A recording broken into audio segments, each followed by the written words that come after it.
those that'll be joining us, let me kind of introduce myself. I'm Bill Lutz. I'm the creator of the Civic Capacity newsletter that kind of covers Troy and Miami County. And with me today is Joe Case of Marysville Matters, does the same thing. And one of the things that Joe has been really talking about in his newsletter are property taxes here in Ohio. I've kind of done the same thing, but Joe has really kind of taken it up a notch.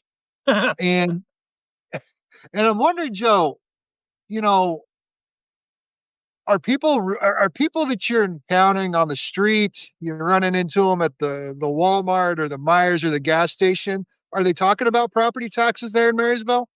I think people are talking about it all the time here. Marysville is in that, Union County is in that 6-year cycle where property tax valuations are updated. And so it's been 6 years. We're one of the fastest growing counties in the state, and people are anticipating, and our county auditor has even acknowledged, hey, there's going to be an increase in valuations. Now, increase in valuation does not mean if your property value goes up 20%, it doesn't mean your taxes go up 20% because tax rates are different for all the political subdivisions that impact your property. But as the values go up, property taxes are going up. I saw a stat this past week with the County Auditors Association. I think they said something like the average property tax in Ohio between 2019 and 2023 went up 20%. So, everybody's feeling the pressure. And then you have, so everybody here is very attuned to the fact that next week they're going to get a postcard from the county auditor with preliminary valuations. And there's a whole process that counties go through on this thing. But I just heard our county auditor speak this morning about the process. And, essentially, they've been working all year to do appraisals on every single parcel of land in the county. They do this. They have the ability to do this. The valuations aren't made up. They base them on real estate transactions. So it's based on market activity. And so we're all going to find out how much our property values go up. For me, I'm on a fixed income. I'm semi-retired, but I'm pretty happy with my property valuations going up because that's part of my asset growing in value. It's one of the great parts of owning land. But when you get into situations where you have people on a fixed income and they aren't able to afford these 20% increases in their property taxes, that becomes a real issue. And I think that we're kind of one of the hot spots in the state this year, here where I live, with regard to these valuations and what it's going to do to taxes next year. Yeah, because Marysville, Union County, Central Ohio, one of the fastest growing parts of the state. And I'm sure you're having a housing or at least a perceived housing shortage. Oh, yeah. You know, Yeah, yeah, definitely. you've got folks that can't, it's not so much an affordable housing issue, but an attainable housing issue where house prices are just outpacing average wages and what folks can actually bring up and earn. And you guys have a bit of a double whammy because you just had a contentious school issue passed back in the May ballot, right? Yeah, it was, the district tried to convince voters to pass a 5.5 mil 10-year emergency levy last November. It was rejected by, that was a big general election, 18,000 voters, and it just lost by a little bit. They came back in the spring, same issue, and in the spring primary, smaller turnout. But it passed by more than 60% of the people who turned out at the polls. So, the school district here, like most districts across the state, struggling to figure out funding. And a lot of our school districts are very dependent on property tax revenue because that's the way the state has structured it, even though way back in 1997, the Ohio Supreme Court said that the way that Ohio funds schools through property taxes is unconstitutional.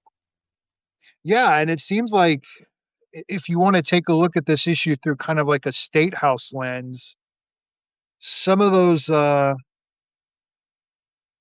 chickens have come home to roost, so to speak. Yeah, I don't know if it's as much have they come home to roost or is it intentional, right? I mean, way back when I was working in state government 20 plus years ago, there was this push in the state budget. I think it was back in 2005 to change the way we tax businesses in Ohio, Mhm. right? And the state legislature in 2005, I think it was, I might be wrong on that, but I think it was 2004, 2005. They said, hey, we're going to phase out the tangible personal property tax. And that's where I live, that's Honda, Yeah. not the car dealership, the factory. And Uh, all of the stuff inside of the building is taxable. The inventory is taxable. The parts, the supplies are taxable. I'm not picking on Honda. That's every business paid a tangible property tax. And they said, hey, we're going to phase this out over 20 years. Um, and at this point in time, I think this past school year was the last year that the Marysville Exempted Village School District collected tangible personal property taxes. And it's millions and millions and millions of dollars that they're not able to collect anymore from their local tax base because that's been taken away by the state legislature in their wisdom. You know, if you step back and look at all of this, it just feels like this has been systemic over time. And I don't know anything. I just read what I see and know what I know. But you know, 15 years ago there was a local government fund that helped yeah. local governments.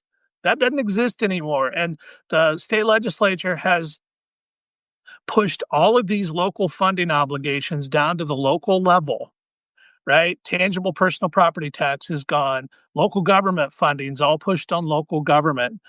Go ask your city council members what they think about potential increases in police and fire pension payments. Right? But all of this is being pushed down on taxpayers, and I think we've kind of come to this tipping point where people are like, it's this perfect storm where there's been this systemic push on funding of local government services all the way down to local level, no help from the state, whether it's schools, fire, police, city, county. And then you've got this property increase issue in Ohio, the property value increase. And I just think it's turning into the perfect storm. Yeah, it really certainly feels that way. And you're right, Joe. It was like, that was they phased out the tangible personal property tax in favor of the commercial activity tax. None of those dollars were going to go to locals. Those dollars were just going to be kept at the state. Right. You see time and time again where the state's just like, we'll take ours and cut everybody else out of the process. If local communities want to make those choices to have higher taxes to do things, they're more than welcome to do so. And well, guess what's happened? That's happened. And, over the last 6 months, as we've seen in Columbus, I'm sure every state legislator has something that they want to do, state property taxes, but it's just, it's piecemeal stuff that doesn't make any real change. And you've got state legislators saying, hey, if the locals aren't going to fix this problem, we're not going to fix it. Right. Yeah. And so therein um, you have people taking the issue into their own hands, right? We've got the Citizens for Property Tax Reform group out of Cuyahoga County.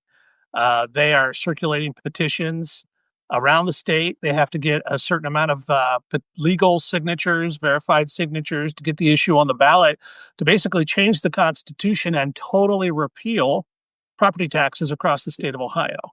Um, sounds great. I hate property taxes. I don't like paying them. But if my house catches fire, I want the fire department to be able to come and put the fire out, right?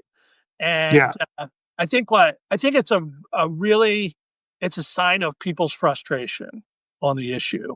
The fact that people are actually now aggressively out collecting signatures to get an issue on the ballot to repeal property taxes. I call it kamikaze fiscal policy, It's just like this burn it down attitude, because people are so fed up and so frustrated they just don't care. But there are consequences if we repeal property taxes without some sort of plan B. And people don't think about that. It's a visceral emotional issue, and where it'll be interesting to see where we go in the next year and a half with regard to property tax reform in the state. Well, I mean, let's not kid ourselves. If that measure gets on the ballot, it's gonna pass 60-40. Do you think so? I do. Yeah. I do. I think there's so much frustration with local residents paying property taxes that they're just going to vote to say, yeah, let's get rid of it. And another thing that happens, there's very few times your government actually takes the time to ask you how you feel about things. And a ballot initiative is one of those few times. Yeah. So it's like if you don't if I don't like the governor, I can't vote for him again. Well, guess what? I'm voting no on it. Or I don't like the way Job and Family Services treated me in the last interaction I had. You name it, just whatever frustration you have with state government or local government, it's all right there in that one issue. And yeah, it would have no problem passing, at least in my opinion. Yeah, the way I look at it, I kind of go back to our school levy situation here in Marysville last year. Got knocked down in the general election, but then in a primary election with the lower voter turnout, it passed overwhelmingly. And I think if this thing gets on the ballot, it's probably going to be next spring. Mhm. And that I just from the local officials I'm talking to here and the way I've kind of seen them kind of get vocal on some of the proposals that went through the General Assembly earlier this year. I think our local police chiefs, I think our fire chiefs, I think the people that protect us are going to stand up and they're going to educate the public. And I think, and maybe I'm optimistic, but in a spring election cycle where voter turnout is lower, I Mhm. think that it would probably be defeated. And that's not unprecedented because there have been tax repeal issues in Ohio in the past that have been on the ballot that have not passed that you think would just be no brainers. But I think when people are confronted with the reality that, okay, if we repeal property taxes, guess what's going to cost more? Your homeowner's insurance, right? Because as soon as the fire protection's not there, they can't fire the fire protection funding. The insurance companies are, so we're going to be paying somebody, right? Yeah. It's going to be public or private. There's just all sorts of downstream impacts that I think people aren't aware of, and I think as they become more aware of that, in a primary election type of setting with the Mhm. lower voter turnout, I think there's a chance to turn it away. But I wouldn't be surprised if Yeah, and you bring up a good point. You bring up you know, the fire and police union really flexed their muscle a few years ago with the Senate Bill 5 issue. NFL 5, yep. And they came out real strong against that thing, and they were able to declare victory on election evening, largely based on the power of those union members getting out there. You brought up some of the local leadership you have there in Union County on property taxes. I know your county auditor, Mrs. Weaver, brought some other county auditors into Marysville a couple weeks ago. I'm just curious, could you give us an idea of how they feel the General Assembly is handling this issue? And do they have some different recommendations since they're kind of boots on the ground? Yeah, I like that idea of boots on the ground, right? They're the practitioners. They're the ones that have to make all of this stuff work. They make the Byzantine bureaucratic system of property tax work.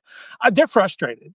You could hear it in their voices. They're frustrated because they don't feel like they're being heard by the members of the General Assembly.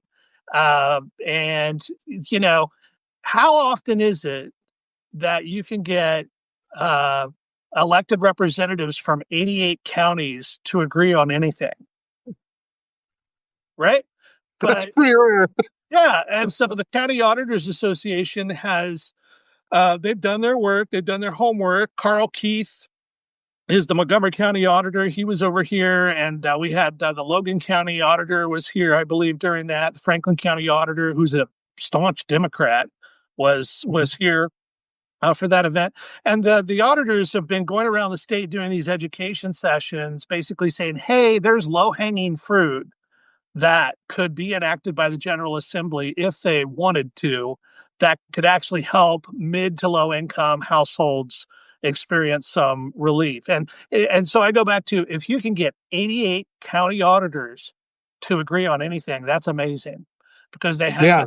they've all come to an agreement on 4 different proposals, and one would be to expand the homestead exemption program so that the eligibility would be broader.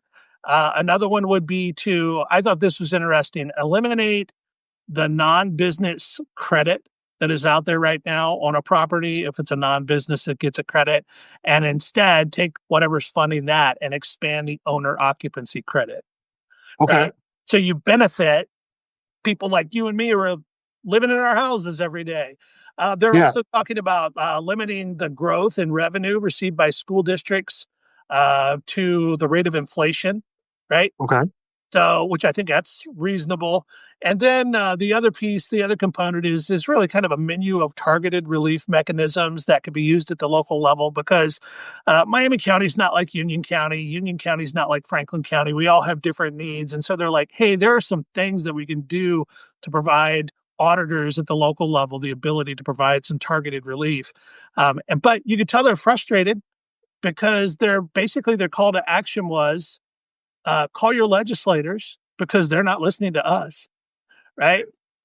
And so they're like putting this a call to action now. It's like, hey, contact your legislator and tell them to consider the county auditors for proposals.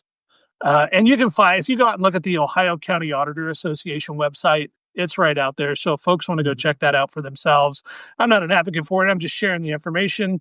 Um, but they are the experts, and my county auditor here, she's been the county auditor for many years, and I've recently been able to sit down and talk with her about these issues, and she's smart as a whip, Yeah. trying to do her best. And, I would not want to be a county auditor or a county treasurer these days, because I just think they get the brunt of all of it. Well, especially the treasurer. He's the one you got to write the check out to. Not fun. Not No, fun. not fun at all. And so, with that, one of the things that makes Ohio's property tax system so complex is that it's just so old and archaic. And there's this concept of like inside millage. One of the things you talked about was the 20 mil floor for school districts, and you recently opined or stated that that's like a poverty level for school funding. And I was like, whoa, that's a new way to think about that. How do you see that working? Well, that was shared with me by one of the local politicos here who knows the details and the ins and outs of the system. And I'm always looking for interesting ways to explain the 20 mil floor. As soon as you say those words, people's eyes glaze over and they're like, where's the mop? I got to mop the floor. And so when this individual shared that analogy with me, I was like, wow, that is really powerful, because when you think about it, inside millage, I wish they'd just call it what it is. Inside millage is unvoted, guaranteed tax revenue that the state allows government entities to collect. And in the state of Ohio, the government has determined that school districts are allowed to collect so much money inside millage, right? And anything that they collect over and above the floor, so above the floor, gets discounted on an annual basis as property values go up. So your taxes Mhm. don't go up disproportionately. And basically, what the law says in Ohio is, once you get to the minimum 20 mil floor, then those voted tax levies no longer are discounted. They start going into effect. to make the district whole because it's not allowed to go below the poverty level in terms of Correct. the amount of money that it is collecting. So really that 20 mil floor is the lowest amount that a district can go. And again, that looks different for every district based on valuations in their district. Like in Union County, it's a lot of money, but you go to Southeast Ohio, where the economy is not as robust, the growth is not as robust. You go to Appalachia, and you know, 20 mil floor is a lot lower than what it is Yeah. here in Marysville or in Troy.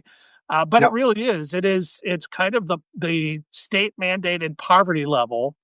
They require districts to get so much in that unvoted inside millage. And so when those circuit breakers kind of kick in and the levies start going up after the districts hit the 20 mil floor, that's when people get upset because they feel like that's an unvoted tax increase. Well, theoretically, no, it's not. Voters You voted approved for it. tax levies, right? Um, and to your point, the Byzantine way that the Rube Goldberg property tax system works in Ohio, uh, it makes it feel like a tax increase, but it's not unvoted. It's just allowed to go into effect the way it was voted in the first place. Yeah, and that causes a lot of consternation. And it's also a system that really exposes the inequities in it. Because like you said, the 20 mil floor in Vinton County might get the Vinton County School District X amount, but the 20 mil floor in Marysville, you're 8, 9, 10 times that amount just because of the development that's there Right. in Marysville. And I think that was, you go back, whoa, like 30 years ago with the DeRolf ruling, that was like the thing because it's like you can't rely completely on property taxes because the property valuations are just so variant throughout the state of Ohio, Right. depending on where you're at. So, in the state budget that was just signed a month ago, just a little over a month ago, our beloved governor had gotten out his veto pen, Yeah. struck some things down. So emergency levies are gone. So I Well, mean, they're in the process of overriding that, right? So the Ohio Senate still has to vote to. correct, correct. So it's not done yet, but emergency levies and then replacement levies for townships are gone too. Yeah, yeah, and that's going to hurt. That's going to hurt them quite a bit. I think that's one of the things that we if we had a little more context to this conversation, townships and school districts are reliant on property taxes because that's the only source of funding they get. Now, some school districts have income taxes, Income taxes, yeah. but not. I don't know if you have a lot of them over there in Union County. We have a couple here. Yeah, most of those school districts here in Miami County do, but it's still overly reliant on the property tax, and that's where the money comes from. And I don't mean so like if you are a school district that's growing and you want to do a building project, you can only use property taxes to do a bond issue. You Right. can't bond it. You can't use income tax as a funding mechanism for a bond issue, for example. And those bond issues, millions and millions of dollars. That's just crazy. States on the other hand, they get money from income taxes, the sales Now, tax. for now, right? For now, Vivek Ramaswamy was in Union County on Sunday, and I got to hear him speak. And one of his goals is to eliminate the income tax entirely in Ohio. So that's so if you eliminate the income tax, the citizens eliminate the property tax. All you're left is with a consumption sales tax, right? right. Which is we don't have income tax, we don't have corporate taxes, tangible property taxes gone. We'll have property taxes gone. As what do you tax, right? And so um, again, we're heading towards a reckoning. We're heading towards some sort of reckoning where we're going to have to figure this out. And uh, it'll be interesting to see how this all plays out. So, Meanwhile, the yeah, Haslams get a new stadium. with the $600 million in the unclaimed funds category. So here's the pitch to our readers. Um, Make sure you get on the state of Ohio's unclaimed funds website if you have any unclaimed funds there, and Get your you money. would be surprised. Make sure you get those dollars as soon as you can. Yeah, get your money while you can. Believe me, I'm out. I check out there a couple times a year. You just never know.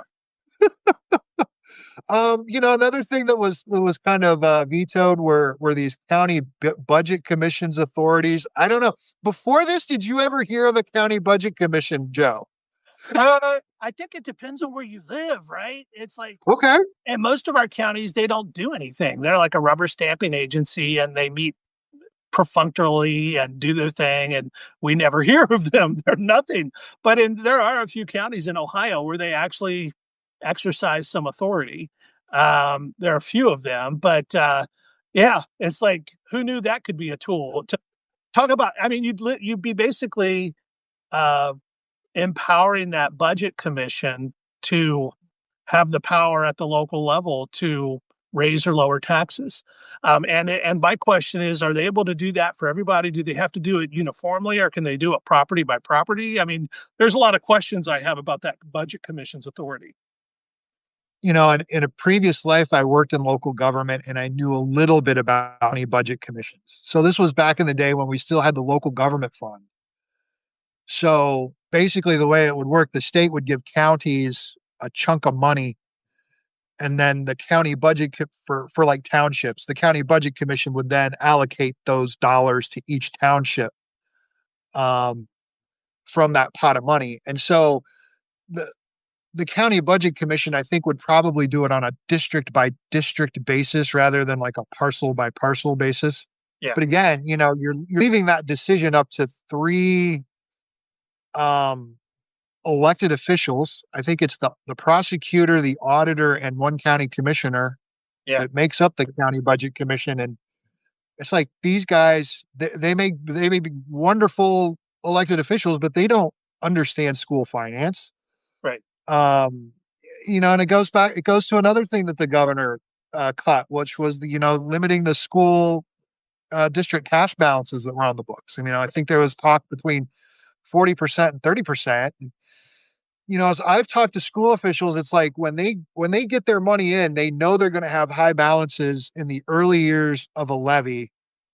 They spend that balance down, and then once it gets to a critical point, it's like, uh-oh, we need another levy.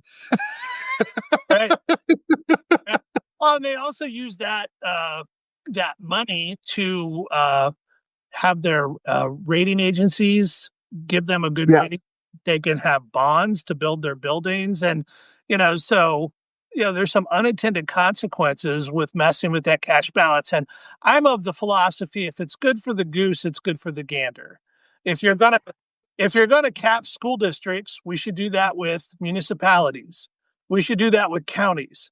Because some of the loudest voices are sitting in control of hundreds of millions of dollars of assets and investments for cities and counties that do the same thing with our taxpayer dollars, Right. right?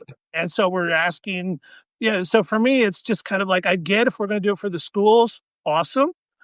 Let's also apply that to the state of Ohio, which has, quite a healthy rainy day fund that it Yeah. carries every year. So if we're going to do 40% for the schools, let's do 40% for everybody and see how that goes over. Good I point, mean, is, Joe. Good I mean, point. is that unreasonable? I mean, it feels like No, I don't think it's unreasonable. so that whole 40% thing was never discussed as a public policy bill at the state house. It came up in backroom discussions during the House budget committee discussions this spring. The House wanted to do it at 30%. They approved it at the last minute with no debate in the House late at night, like they do all the budgets. They sent it over to the Senate. The Senate came back and said, we want 50%. We're going to turn over 50%, which is better, but it's a higher threshold. But then they compromised on 40%. of this. And I think Governor DeWine, uh, saw it for what it kind of is, which is a politically motivated ploy to punish public schools by legislators who aren't fans of our public school systems. And that's another nuance that happens in here, right? Um, we have a legislature that is really not a fan of the public school systems. And it's not that they're against all public school systems. We have some really fundamental problems in our large school districts across the state of Ohio. The Columbuses, the Clevelands, some of our biggest, Cincinnati, those big school Yeah. districts, they do have real issues. They're spending a ton of money per student. They're getting no results. And so they put these policies in effect to really rein in some of the larger school districts, and they wind up hurting the districts that are doing more with less, as Governor George Voinovich, God bless his soul, used to say. Yeah. I think that, you can't paint all school districts with a paintbrush, but if you don't think that other policies around education aren't governing some of these financial decisions, we're all fooling ourselves. It's all kind of tied together. Yeah, I mean, you see that with kind of like the voucher debate and things like Yeah. that. Yeah, and for me, it's kind of like, I'm not opposed to private schools. I worked at the state level and helped the state, uh, you know, ask the United States Supreme Court to uphold the Cleveland School Voucher Program back in the early 2000s.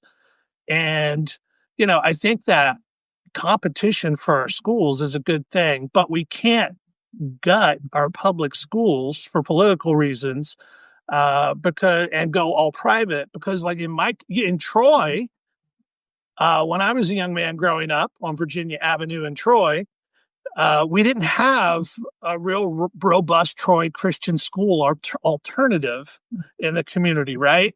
Troy Christian was just getting up and running back in the 80s, and I remember because I used to be a janitor there when I was a teenager. Uh, I didn't attend there. I'm a Troy High grad. But here in Marysville, we have our early college high school and our traditional Marysville high school. We have no private high schools in Union Okay. County. We have a couple of small private religious schools, but they have no capacity to take on, to be a competitive Yeah.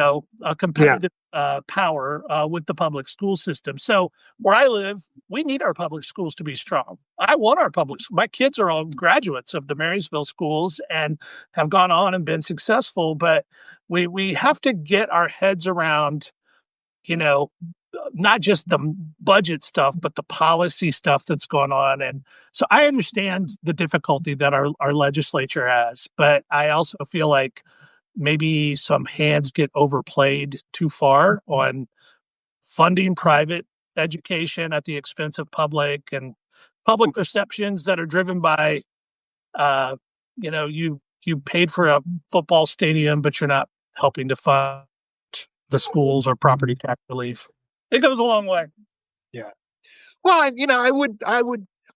one of the things that doesn't really get talked about a lot in this debate is, the state of Ohio has 611 school districts. Yeah. Each school district hires a licensed superintendent. So you're talking a very small field of credentialed individuals. Each one of those individuals, I would assume, even on the low side, makes at least $90,000 a year in their total compensation package. One of the things you don't hear a lot about is consolidation of smaller school districts. Yeah. And I don't know. I don't know if you have many of those in Union County or not. We only have 3 school districts in Union County. So Holy cow! yeah, yeah. So but that's a vestige of, it was a smaller rural county 40, 50 years ago, and Union County is really growing up now. We're in our adolescence, I think, because that's the way we act some of the time. But yeah, we only have 3 here. But I think it's a fair point, and I hear the Unigov argument made in several circles, not just with regard to schools, but you have townships that don't have the infrastructure to do everything they need.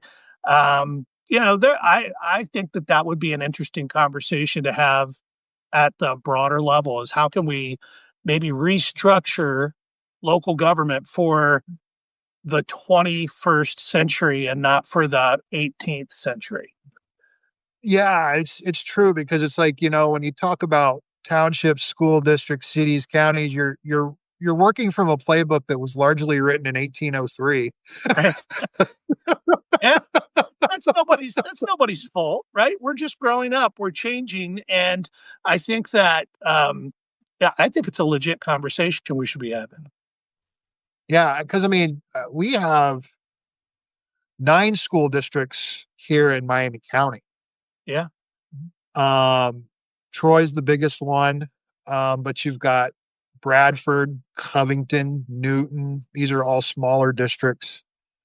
The way I take a look at it is if you've got 2 neighboring districts and you're both fielding a D7 high school football team. Yeah.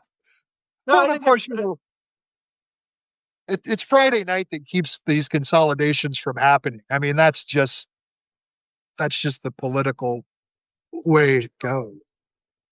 change is And hard. so,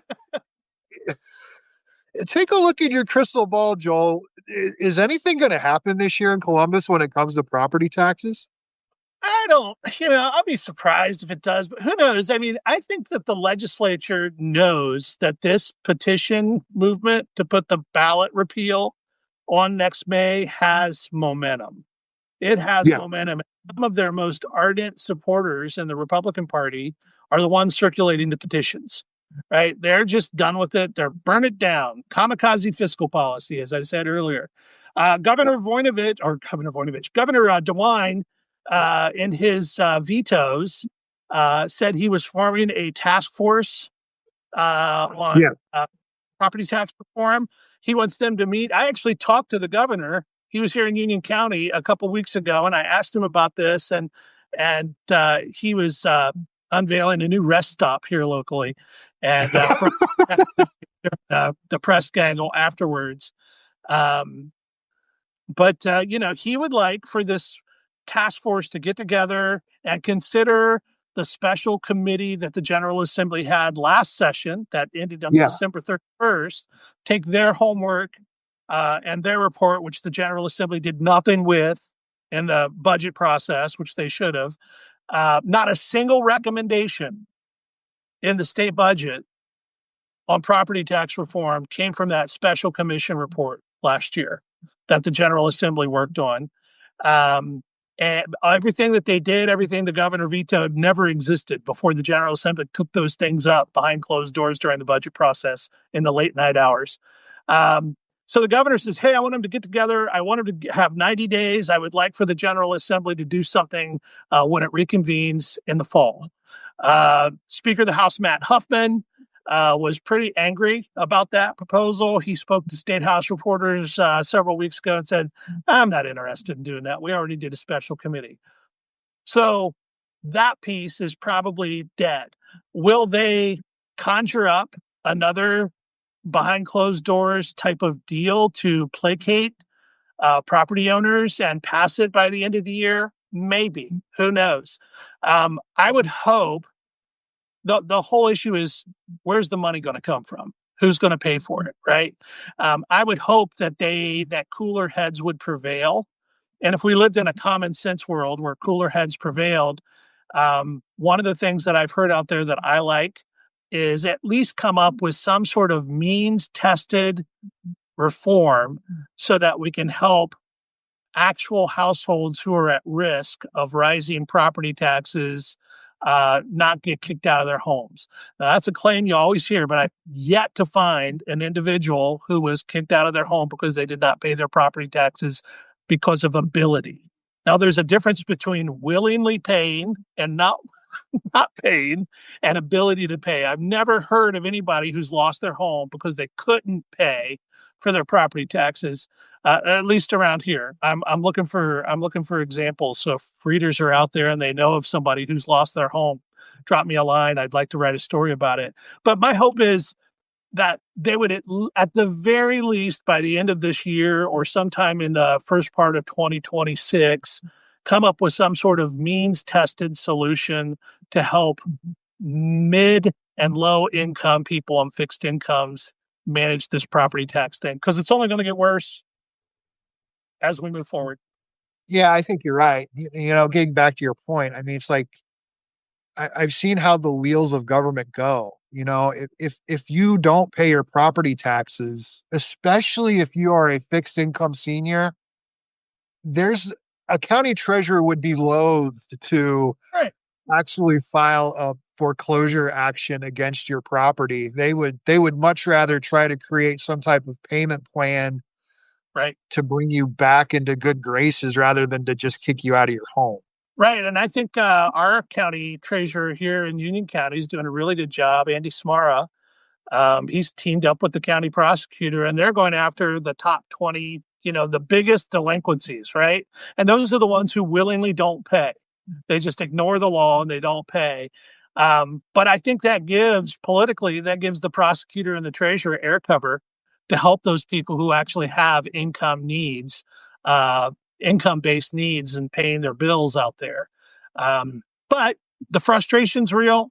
If you see a mushroom cloud next week coming from the Union County direction, it's because people are getting their updates on their valuation increases. And that's just going to fuel this more and more and more until somebody does something about it. I mean, we're in our reevaluation same here in Miami County. I mean, even with the triennial update 3 years ago, things increased 15, 18, 20%. And so, I mean, you're probably going to see close to the same thing now. Last November, we just voted in a huge bond issue to build new schools here in Troy. So, I mean, it's a 1-2 punch Yeah. for most folks when it comes to their property taxes. So I hear Joe does not have much faith that anything of any real substance is going to come out of Columbus. Um, and then the other thing is, when state legislators come back after Labor Day, they're going to be talking redistricting. I mean, Yeah. they have to redo the maps because of the convoluted process that we've created. Those maps were only good for 4 years. Right. If 2025 is going to look anything like 2021, that could be a long drawn out process. The Supreme Court makeup has changed a bit, so I mean maybe it won't, but it was still kind of an ugly process that we saw You with you that. you have Maureen O'Connor is a conservative jurist, but compared to some of the political points of view at the state house, is a liberal. You know, Yeah, and yeah. it's just where we are these days. So we'll see where it goes. If I wouldn't be surprised if we get to next spring and the General Assembly is just kind of waiting to see how this ballot issue goes, and they'll have some sort of game plan in place if it passes. But I think they're just hoping that they might just play the game and let it play out, and uh, you know, actively in the background behind closed doors try to help get it defeated, the repeal defeated, Mhm. without doing it, do it through proxies, so to speak. And let the local government folks do it. But I think, just knowing how this General Assembly works and knowing the lack of desire to do anything on this topic of anything meaningful, play the game, let it see how this ballot issue goes, and hope that it fails in May of next year. Yeah, and it goes back to what you said about the how some of these things just kind of ended up in the budget. I mean, there was no real policy discussion. There was no full robust hearings on these ideas and concepts in Columbus. It was just, hey, we can stick it in the budget bill. Let's just stick it in the budget bill. And if the approach is let's wait and see what happens with the potential referendum for next spring, you're losing a lot of time to create real changes in the system, which makes me think if we see anything, it's going to be a very piecemeal approach. I think you're right. You might, yeah, you might see a means tested program come out. You might see the homestead exemption go from 25,000 to 50,000. You might see some tinkering with the CAUV values for farms and agricultural land, but that's really gonna be about it.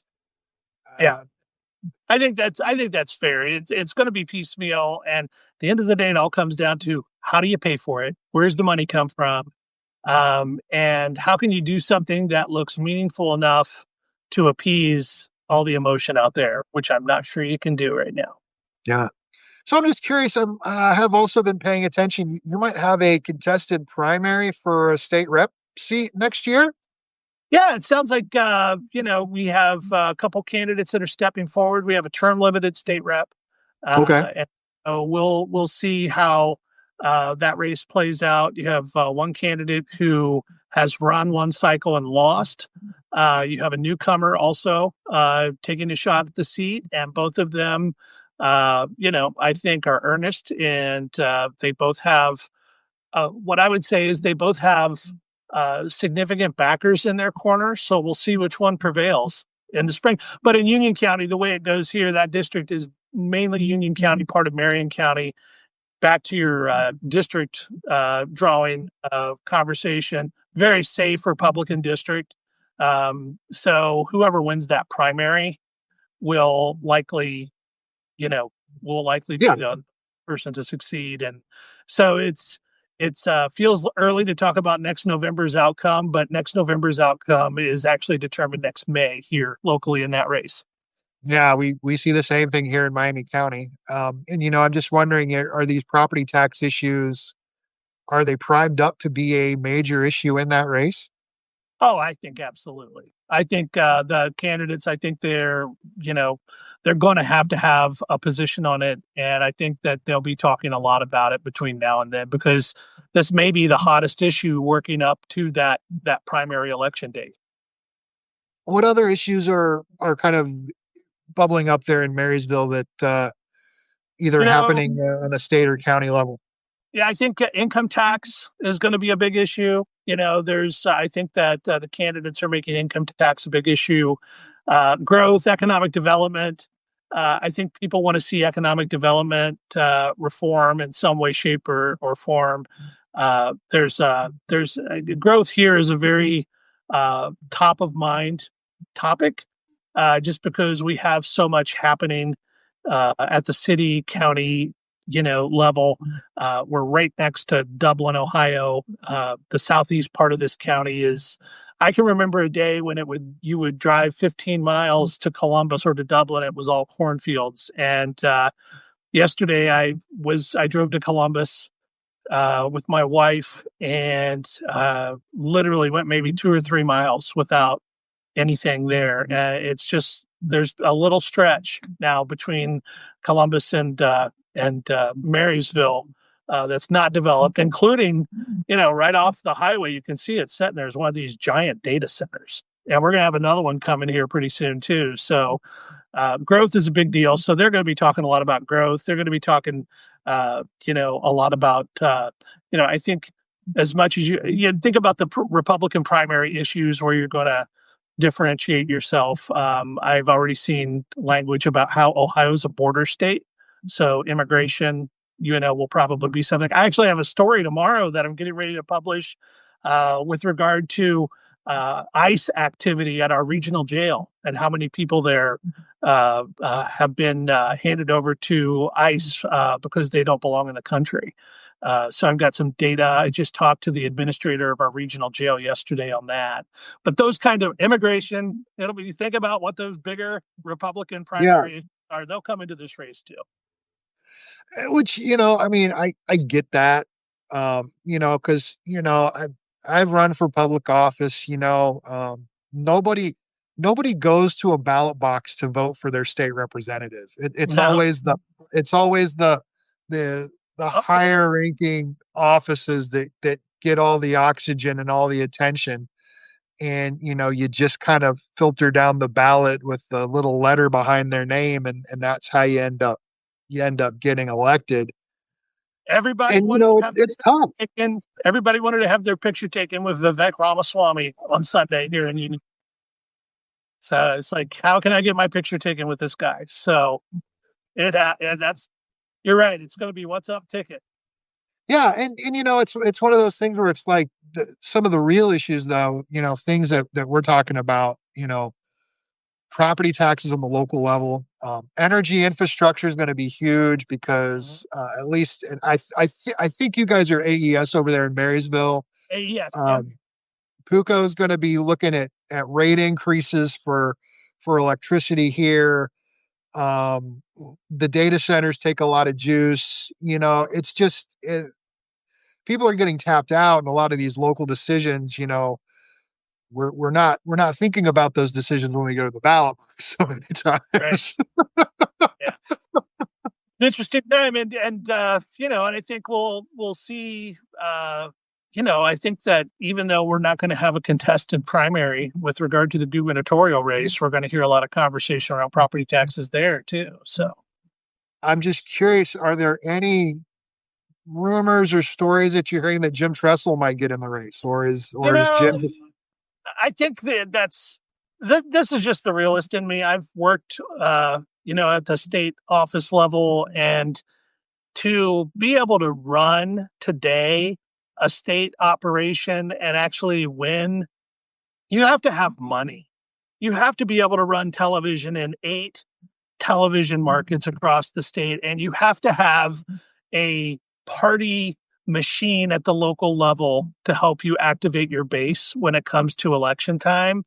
And from what I saw Sunday, Ramaswamy has Union County locked up, or at least Union County Republicans has the machine locked up. I think people are excited about him as a candidate. First time I've heard him speak since I saw him on the presidential debates, and he was sharp. He was very comfortable on that stage talking the issues that he was talking, making sure people know that he is Cincinnati raised, born and raised. He's an Ohio guy. Um, Talks about the American dream very eloquently. 80% of what he talked about Sunday afternoon here was about education reform, right? And so I thought, wow, this guy is going to be hard to beat. Jim Tressel, I don't think you can trestle ball into the governor's mansion in Ohio. DeWine's backing him, but DeWine's a great human being. If you don't know Mike DeWine, if you don't know his wife, I covered Mike DeWine as a reporter back in the 90s when he was the lieutenant governor under George Voinovich before he went to the U.S. Senate. Good guy then. He's the same person. You can love him or hate him. Some people call him a rhino, but he is what you see is what you get with him. But he's old school Republican Party, Oh yeah. right? And I just think that Tressel's probably more of that centrist old school Republican Party in a lot of ways. I'm just not sure he's got the gravitas to overcome the money, 9.7 million Vivek has raised in this last cycle, and a PAC has raised 17 million to support him. So he's already got TV bought out next year, right? Oh yeah. Yeah. So I mean, if Tressel gets in, he's going to have to really want it and have to have a fire in the belly and do some things that he's probably not comfortable doing. yeah, I don't think the old ball coach could beat Vivek. But I mean, if you were on Team Tressel, you'd think we've got some good name ID. Um, you've got a fairly good reputation with the public. I mean, who does not like the Buckeyes? Uh, Right. you've got some wind in your sails, Yeah. if you wanted to do it. But yeah, I mean, the Ramaswamy freight train is on on the clear track going downhill. I mean, it's going to be His biggest contender was our Attorney General, Dave Yost, right? Yost dropped out of the race a couple months ago after Ramaswamy got the Republican Party to endorse, which it doesn't this early usually. Yeah. Um, but Dave Yost introduced Vivek Ramaswamy on Sunday afternoon here. Like they were best friends and like they always decided. That was a really compelling introduction. And I see somebody out here says Vivek is a Trump lapdog. Telling you, man, federal politics, the people I saw Sunday hate the federal government. they and Ramaswamy, I think, did a good job of kind of bringing the conversation down to the state level and making it about Ohio versus the world almost. There was some Trump rhetoric in there, make Ohio great again, make America great again, which is fine, if you're a Republican. But it was uh, a powerful rallying of the political base. I thought, kind of seeing it firsthand on Sunday. I mean, there are few candidates who this early on are that polished. So I think that Ramaswamy is his own. It's his to lose, as far as not only in the primary but also in the general. I mean, absolutely. I mean, there's talk that in the news today that Sherrod Brown is looking for a campaign manager, and most people are speculating that it's to run for Senate to oust John Husted. But some people are saying Sherrod Brown could jump in and potentially compete for governor. But I think that Sherrod Brown would want to go back to Washington D.C. myself. But we'll see. I agree with you there. Vivek is a candidate that's kind of cast his own mold. And his campaign is going to be something that Ohioans haven't really seen up to this point. We've not been good, bad, or indifferent. We've not been blessed with dynamic gubernatorial candidates. Right. Mike DeWine, wonderful guy. Met him a couple times. Nobody knows Ohio like Mike DeWine, but that's right. He's not going to fire up anybody. But he runs on his character, right? I mean, that's what he does. Yeah. Bob Taft did the same thing. In a lot of ways, probably the most charismatic governor we've had, in the last 50 years might have been George Voinovich. And he was a very inspiring. Yeah. Yeah, and maybe. I'm also thinking, well, I mean, Jim Rhodes was just kind of a man of his own. Yeah. I mean, he was. Now you're going back even further, right? You're going back pretty far. John Kasich had a little bit of fire in him, but John always gave the impression that he'd take the flamethrower to anybody that got in his way. Kind of what you got from him, and but we'll see where it goes. It's going to be, there are a lot of different issues out there, but I think that I think the Republicans clearly have the infrastructure and the financial wherewithal.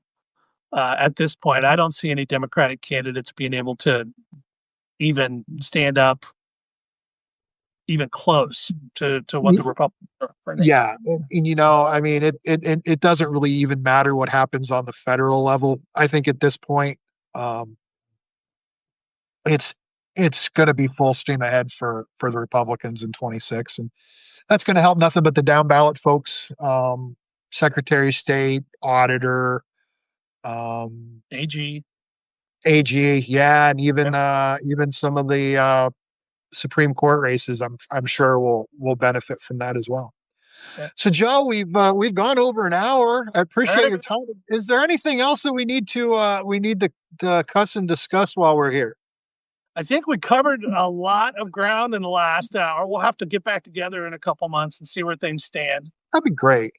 Well, thank you so much for your time today, Joe. This was a blast. Thank you so much. It was fun, man. Hopefully you get out and enjoy your weather. I hope you get your bike back. Oh, me too. It's still in the shop. Hopefully today. We'll see what happens. You picked a bad time of the summer to put your bike in a shop, man. Yeah, broken spoke will do that. Yeah, you got it. Well, thanks, Joe.